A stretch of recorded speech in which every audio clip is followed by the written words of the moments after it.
네, 대화라는 것은 보통 두 가지를 전달하는 겁니다. 하나는 지식, 그러니까 정보 전달이죠. 어떤 상황을 전달하는 거고, 두 번째는 감정을 전달하는 게 대화입니다. 그러니까 뭔가 전달을 해야 돼요. 어떤 데이터, 정보, 지식을 전달하든지 아니면 내 정서적인 감정의 상태를 전달하든지 전달이 돼야 됩니다. 근데 조건이 있잖아요. 뭐냐? 알아들을 수 있어야 돼요. 들려야 전달이 된다는 겁니다. 근데 아마 소통이 안 돼서 좀 어려움을 겪은 경험이 어떻게 있는지 모르겠습니다. 외국인과 어쩔 수 없이 대화를 해야 되거나 대답을 해줘야 되는 그런 상황들이 있을 수 있죠. 여러분들 어떻게 하세요? 도망가세요? 아니면 뭐라도 좀 해보려고 하세요? 한국인들은 착한데 뭐라도 해주고 싶은데 그냥 막 도망가는 경우가 많이 있다고 하는데요. 처음에는 어찌됐든 간에 뭐라도 좀 도와주고 싶죠. 근데 뭐 해보는데 안 되면 어떻게 반응을 보이죠? 아유, 됐다. 이렇게 포기하든지. 두 번째로는 막 아우 좀 답답한 거죠. 그러니까 화가 나는 겁니다. 그러니까 대화가 되지 않을 때 포기를 하거나 화를 낼 수도 있습니다. 근데 이게 꼭 외국인들과 이야기할 때만 일어나는 일인가요? 한국인끼리는 괜찮으세요? 아닌 것 같아요. 대부분 아닌 경우가 많아요. 배우자랑 얘기할 때 원활하게 소통이 되시나요? 아니죠. 예, 아니에요. 그리고 다른 세대, 그러니까 다른 세대와 이야기할 때 대화가 잘 되세요? 그러니까 자녀 세대 혹은 부모님 세대 대화가 잘 되세요? 서로 좀 답답해할 때가 좀 있죠. 마찬가지입니다. 우리가 소통이 안 돼서 답답한 것은 말이 안 들리고 마음이 안전해지고 하면서 답답함을 느낄 때가 많이 있습니다. 엘리바스가요 길게 욥에게 이야기를 했습니다. 소통이 잘 됐으면 좋겠는데 소통이 뭔가 안 되는 느낌이에요. 욥이 드디어 입을 열어서 이야기를 합니다. 욥이 어떻게 반응을 할까요? 아까 소통 안 되면 어떤다 그랬죠? 두 가지. 포기를 하거나 화를 내거나 둘 중에 하나가 나타날 수 있잖아요. 욥은 어떻게 했을까요? 욥이 충분히 화를 낼 수 있어요. 속상하잖아요.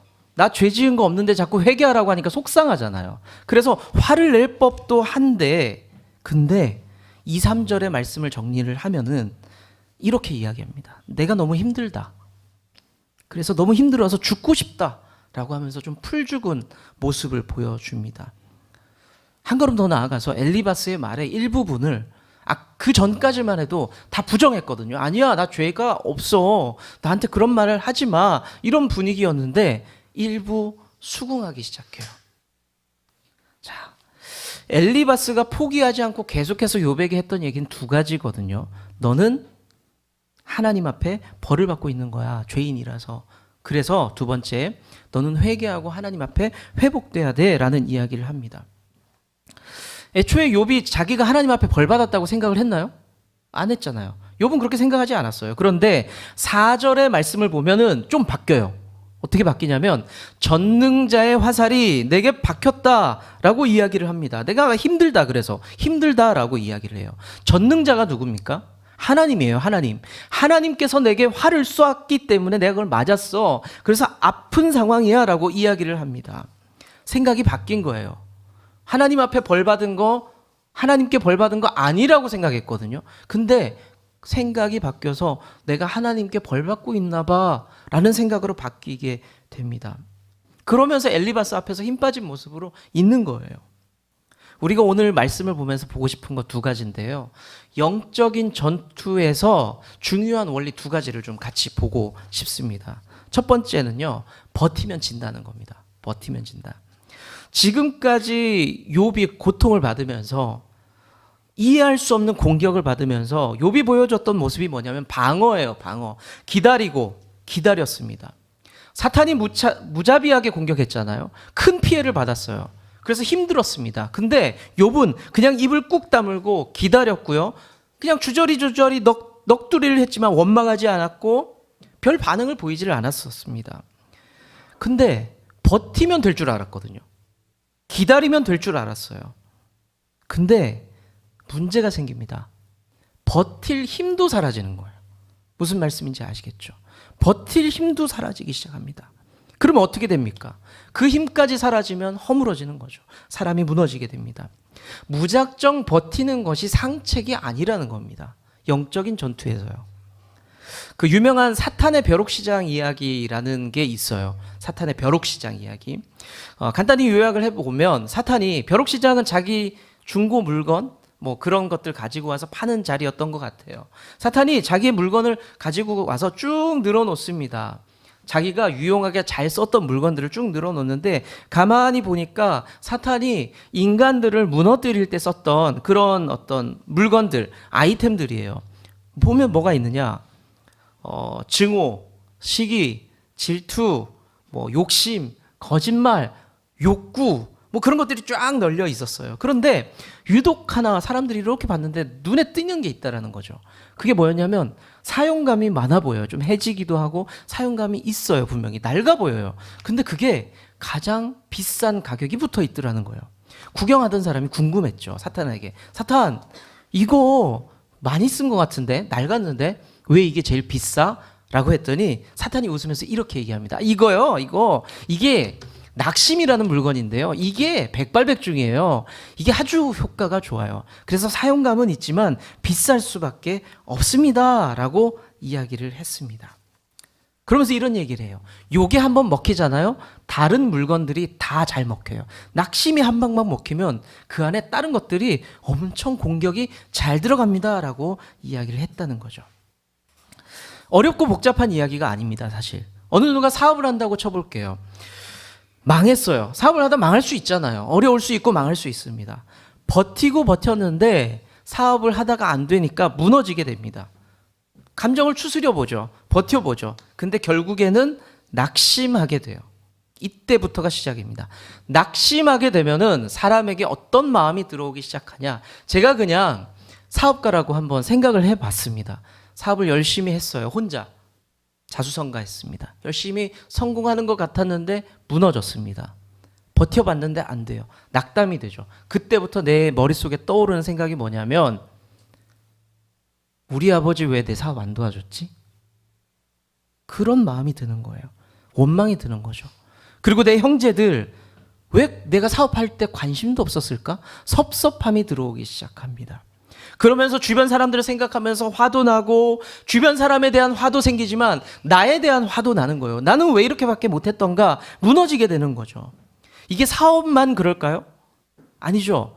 공부하는 문제, 학업의 문제, 결혼의 문제, 신앙생활의 문제, 모든 삶의 영역에서 이런 감정들이 생길 수 있어요. 안 될 때 낙심하게 되면은 나만 무너지는 것도 아니고 여러 가지 감정들이 복합적으로 나를 괴롭히기 시작한다는 겁니다.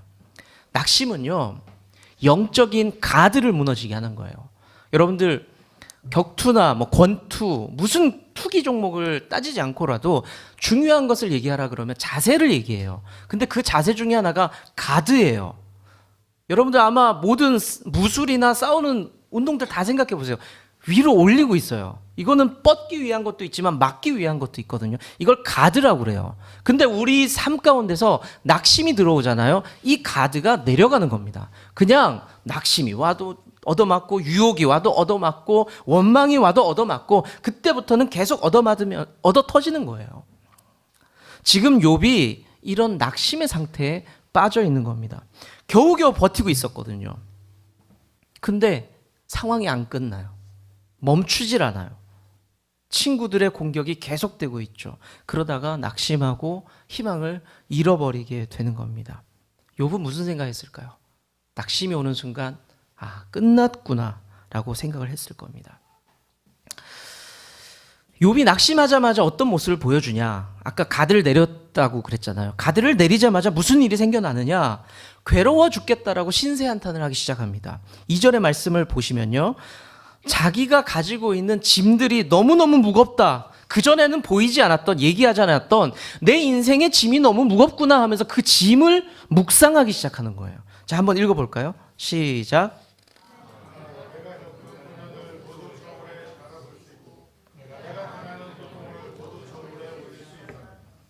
그리고 연이어서 4절과 5절을 통해서 이야기하는 게 뭐냐면 내가 하나님 때문에 이렇게 되었으니까 나 하나님 앞에 불평 좀 하면 안 돼요? 삐뚤어진 거예요. 삐뚤어진 거예요. 그리고 하나님 앞에 이렇게 이야기합니다. 하나님 하실 수 있잖아요. 나 좀 이제 죽여주세요. 나 그게 더 편할 것 같습니다. 라는 이야기를 하게 됩니다. 낙심에 빠진 사람들은요, 최선의 선택을 한다고 하는데 그 최선이 뭐냐면 최악이에요. 그러니까 욥이 지금 보여주는 모습이 뭐예요? 나 지금 이게 최선인 것 같아요 라고 선택한 게 뭐예요? 죽여주세요예요. 죽여주세요. 이게 최선입니까? 사실은 최악이에요. 마지막이에요. 그런데 욥의 입장에서는 이게 최선인 것처럼 보였어요. 그래서 낙심한 사람들은 회복할 수 있는 희망과 용기와 그 모든 것들을 포기해버립니다. 그래서 최선은 없어요. 내가 최선이라고 붙잡고 있는 게 최악이 된다는 거죠. 다른 방법이 분명히 있거든요. 우리가 낙심만 하지 않으면 다른 방법도 있어요. 힘도 낼 수 있어요. 그런데 바닥을 치니까 그냥 끝내자라고 정리를 해버립니다. 그게 최선인 줄 알고 잘못된 선택을 하고 해버린다는 거죠. 사랑하는 성도 여러분, 어려운 상황이 생기면요, 버티면 이기나요?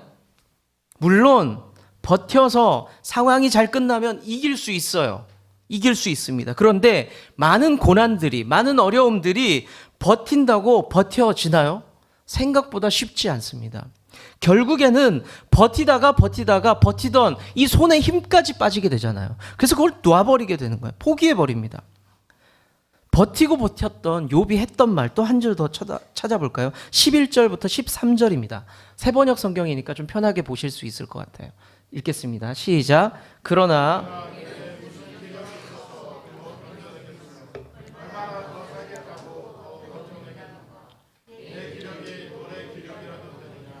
내 몸이 노쇠라도 되느냐?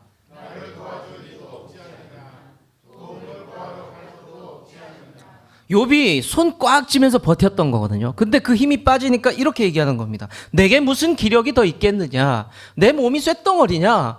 나 더 이상 힘이 없다. 라고 이야기를 합니다.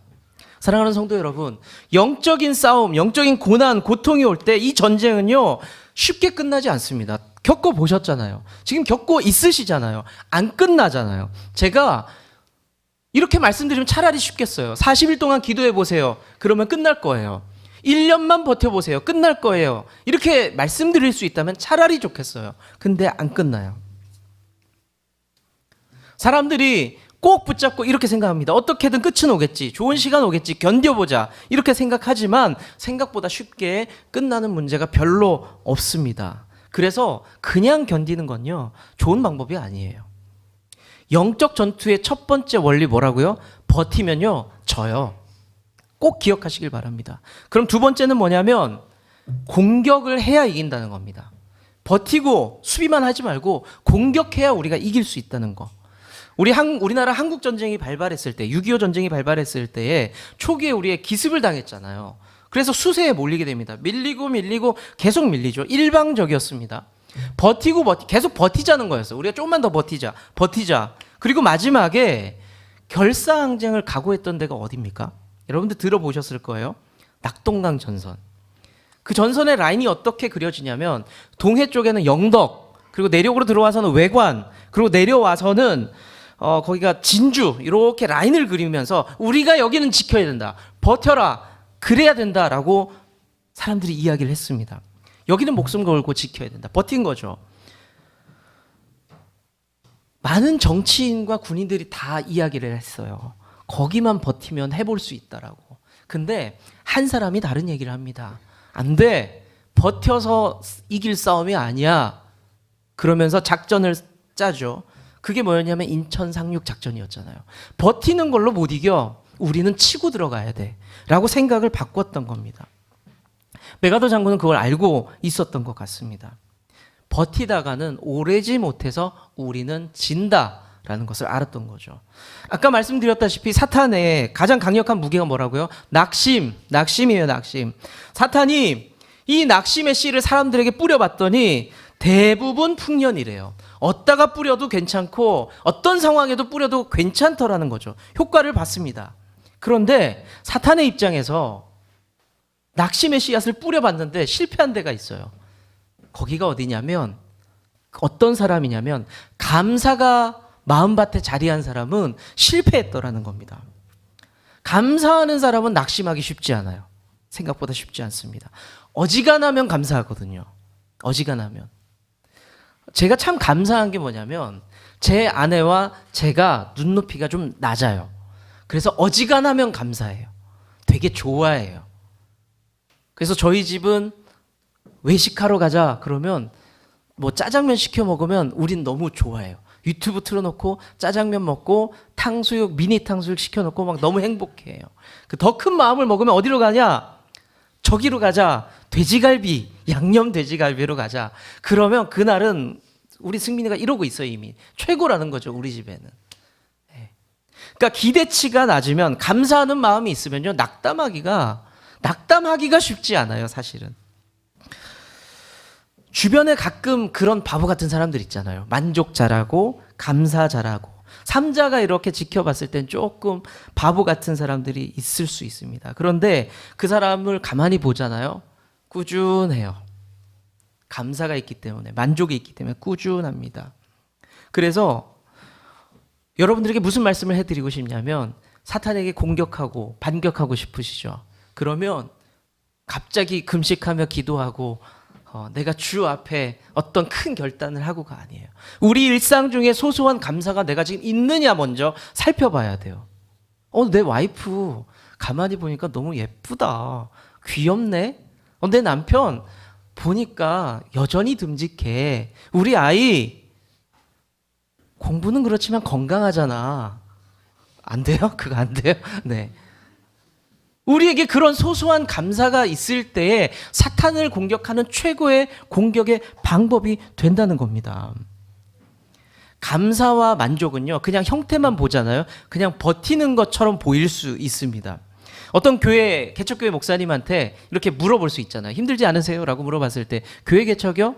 뭐, 돈이 좀 없지만 괜찮아요. 감사해요. 성도도 좀 없지만 괜찮아요. 뭐, 이 정도면 됐죠. 뭐, 감사해요. 라고 이야기하면서 다 은혜 아니겠습니까? 라고 이야기를 하실 수 있죠. 그걸 보면은 마치 형태는 어떠냐면 버티는 것처럼 보여요. 하지만 그 안에 감사가 있기 때문에 낙심이 찔러도 공격이 먹히지 않는다는 겁니다. 낙심하면서 무너진 욥을 한번 보세요. 뭐가 사라졌는지. 감사가 사라졌어요. 만족감이 없어요. 그때부터 힘들다고 불평함이 나오고 나를 차라리 죽여주세요라고 이야기하기 시작하는 겁니다. 어릴 적 동네에 보면요. 지금은 그런 거 참 없어요. 보면 어릴 적에 보면은 옛날에 보면은 동네마다 제가 자주 얘기하지만 바보 형들 하나 있었잖아요. 그 길거리를 막 돌아다니는 형들이 하나씩 있었어요. 그 형들을 보면은 늘 소문이 무성해요. 뭐 일단 이렇게 전제를 깔아요. 제가 옛날엔 되게 똑똑했는데 이런 전제가 깔려 있어요. 근데 무슨 다음에 뭐가 붙죠? 이제 왜 그렇게 됐는지가 설명해 붙잖아요. 그 감나무에 올라가서 말이야. 아니면 무슨 차 사고가 났는데 집에 어려운 일이 있어서 충격을 받고 나서 애가 저렇게 됐어라고 하면서 혀를 찹니다. 근데 저도 보면 저희 동네에도 어릴 적에 그런 형이 있었거든요. 근데 제가 그 형을 가만히 보면은 그 형의 특징이 있어요. 잘 웃어요. 잘 웃습니다. 누가 핀잔을 주든 누가 뭐라고 하든 박대를 당해도 그냥 만족했던 기억이 나요. 그 형은 뭘 줘도 좋아하고 고맙다 그러고 괜찮다 그랬습니다. 제가 가만히 보니까 우리 동네에서 제일 행복한 사람은 그 형이었어요. 만족은 감사예요. 만족은 감사. 감사하는 사람은 낙심할 기회가 없어요. 사실 기회가 없습니다. 그것을 꼭 기억하시면 좋을 것 같아요. 과거의 욥의 상황을 한번 잠깐 생각해 볼게요. 욥기 1장 21절의 말씀을 보잖아요. 이렇게 고백합니다. 한번 읽어보시죠. 시작.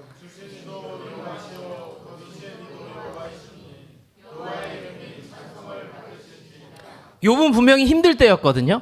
근데 뭐라고 얘기하냐면 내게 무언가를 주신 하나님께서 주신 것들을 묵상하는 사람이었어요. 힘들어 죽겠지만 그 마음에 감사가 있을 때는요. 하나님이 나한테 그래도 이거라도 주셨지, 저거라도 주셨지. 그래, 나한테 주신 분이 하나님이셔. 이걸 고백할 줄 아는 사람이었습니다. 2장 10절 말씀도 한번 볼게요. 시작.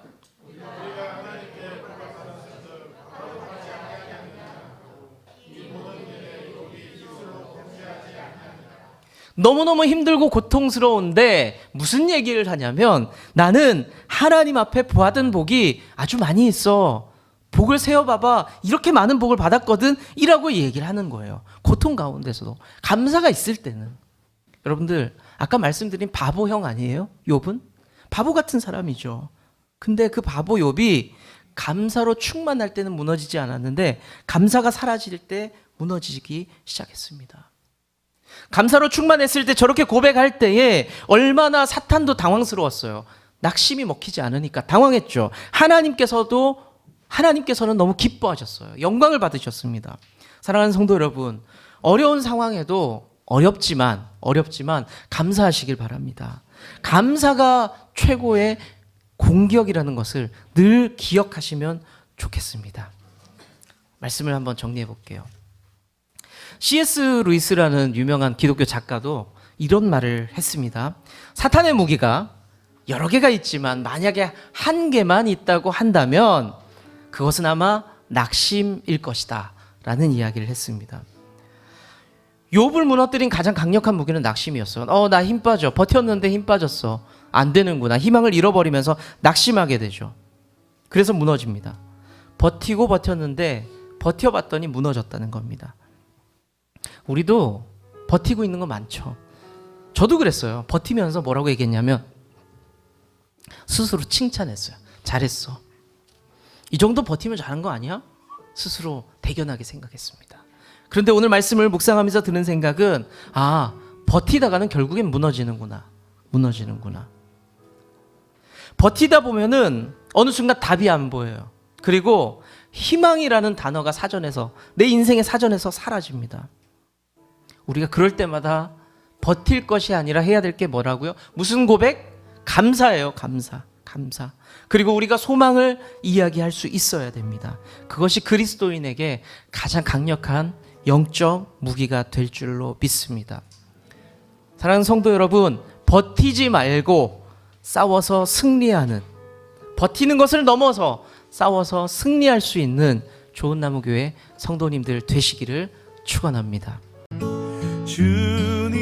주님은 나무, 당신은 가지니 사랑의 열매 맺기에 축복해.